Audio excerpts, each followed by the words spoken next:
All right, folks. Hey, today I got a viewer question from Jade. Okay, I think this can apply to a lot of folks.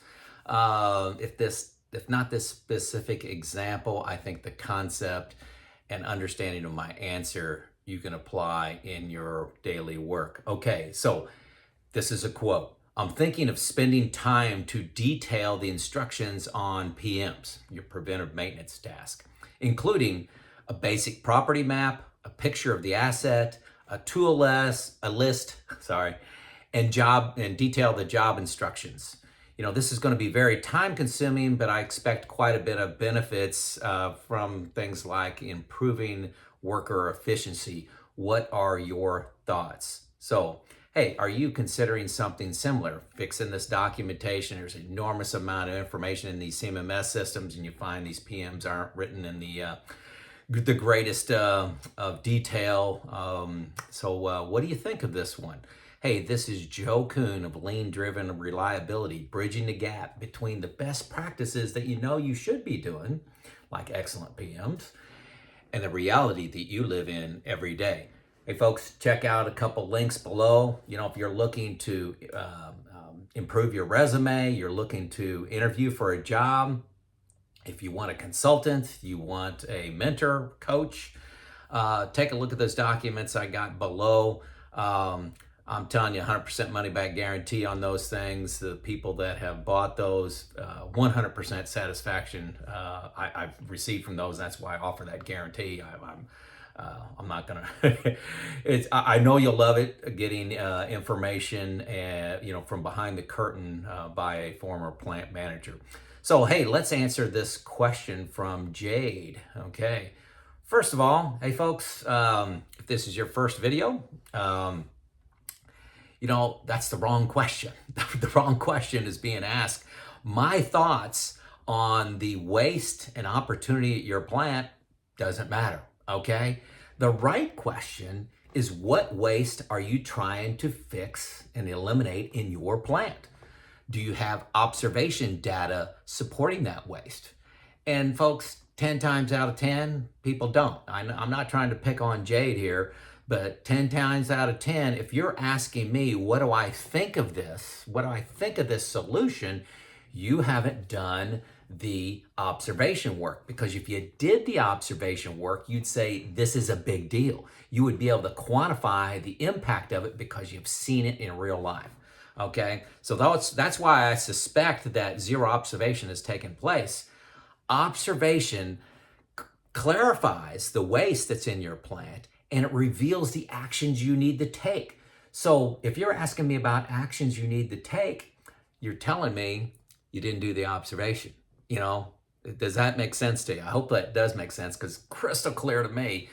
Observation reveals the actions you need to take and clarifies the waste that you have in your plant. Now, hey, my observations on things in this category, I'm not just going to stop there with my answer to Jay, but I've been in 43 plants where I've done current state observations, some as little as 2 days, some as high as a month, 4 weeks.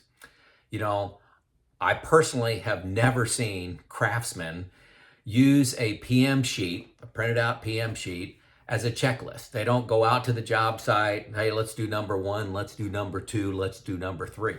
That doesn't happen. It's on their scooter, it's on their lockbox, it's back in the lunchroom, and it's filled out afterwards. I'm not saying that's a good practice. I'm just saying that's current state, okay?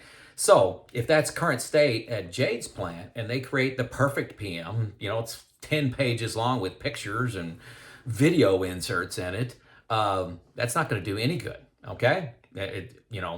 I've just never seen that happen. So if that is not acceptable, and you say, gosh, they need to be using this we're on a nuclear submarine and they need to be using this as a checklist. First of all, you got to change the culture. Okay. It's not about updating the PMs. It's about changing the culture. And then once, as you change that culture, have everyone participate in optimizing these PMs for the detail that needs to be inside of each one of them. So that's kind of a high level answer. my experience, optimizing PM content with more details, pictures, and tools, it in my experience, it's never been worth anything. I'll just say that it has been a useless activity. Um, Now, continuous improvement by the planner, saying every time a job's executed, you improve, to say, hey, we need this type of fork truck, we need this type of tool. That should be part of your culture of continuous improvement. Every time a PM is executed, the supervisor and planner get together and say, how can we improve that job? That needs to be part of your culture, not somebody third party optimizing this and then coming down and saying, this is the way you need to do it. It needs to be a part of the process is improving it. Now you can do engineering updates, to update measurements that need to be taken. Hey, these measurements need to be taken every time this PM's taken. That's great stuff, okay? But that's not Jade's question. If they wanted to change measurements, tolerances, or new information on failure mode need to be added in there, okay, that's great stuff.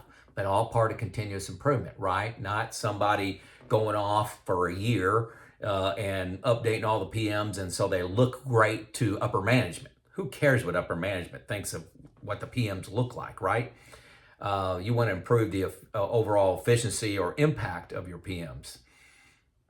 Yeah, anyway, that's on my next bullet. I covered that. There could be some potential benefit in if you got a lot of new employees, you have high turnover. I could see a benefit there, but I'm telling you, my experience, 43 plants, that was never the issue. You gave a mechanic, you told them to change the oil on this or to inspect that. They took pride in knowing the equipment. No, they may have done it 10 times before, and they go and do it, and then at the end of the shift, they go and put check marks by the PM. And this is just reality. But is this reality in your plant? I don't know. Jade, you got to go out, you got to observe, see. Do you have a precision problem? Do you have a tool or equipment availability problem? Do you have an instruction problem? Do you have a coordination between group problems? I don't know what the problem is. Observation will tell you exactly what the problem is, and it'll tell you exactly what the solution is. Let's see. Okay, so that's enough on observation. What have I found through observation? So I'm continuous on. Let's continue in this, this answer.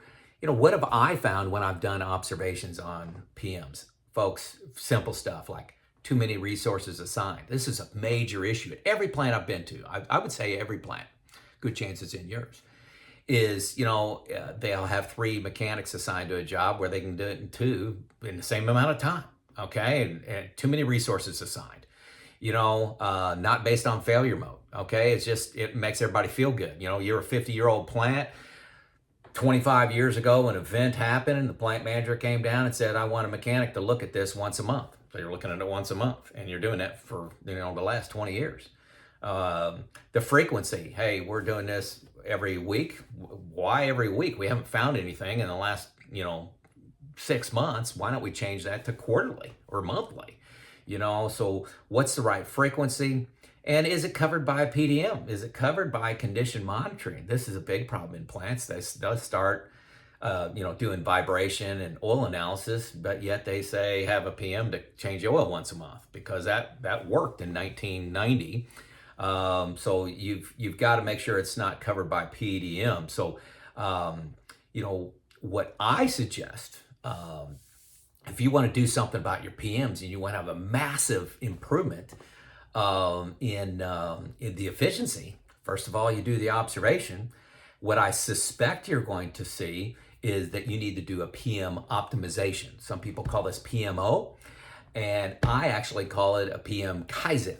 And I call it a Kaizen on purpose because Kaizen is about getting a group of people together and making a rapid change. You don't try to change world hunger, you try to make a rapid change. I did PM Kaizens in 3 phases. PM Kaizen 1, where you look at a PM and you look at a PM for about 1 minute.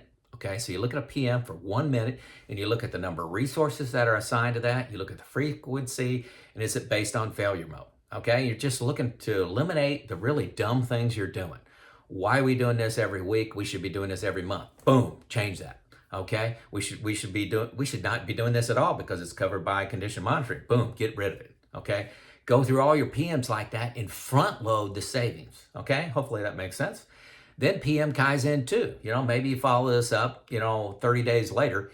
PM Kaizen 2, you're spending about 5 minutes on every PM. So you're taking a little more time looking at the resources, looking at the frequency, looking at the failure mode, looking at the steps, looking at the tools, just, 5 minutes max. And you're trying to get, again, to front load your savings. So the first time you may cut out 20% of your PMs, 20% of your PM hours, you cut out PM Kaizen 1.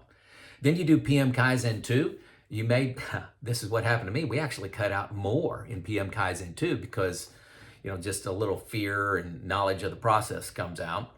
So we saved about 30% in PM Kaizen 2. 30% of the total hours, annual hours, cut out PM Kaizen 2. Then you get into PM Kaizen 3, where you may spend 15, 20 minutes on a PM, really getting into the detail, the measurements that need to be taken, the based on failure mode, and you kind of like sharpen your pencil on improving it. But PM Kaizen 1 and 2, cutting out the really dumb things you're doing, the really wasteful things you're doing, is where most of the money is. So first of all, just to repeat, do the observation, and that's going to direct you in the actions you should take. Most likely, based on Joe's experience, you're going to have to do a PM optimization or a PM Kaizen, as I just laid out here. I got a video on PM Kaizen almost 2 years ago. So look at that, very early in my videos. This is number 203, by the way, 203. I missed a celebration of the 200th video. So, hey, folks, begin your journey. Let me know if I can help. I respond to every comment, every email that comes in. If you want to secure an hour of my time, I have a link below for you to do that. If I can help you on interviews and resumes, hey, you got that below. How to ask for a raise, you got a link to a document below for that too. This is Joe out.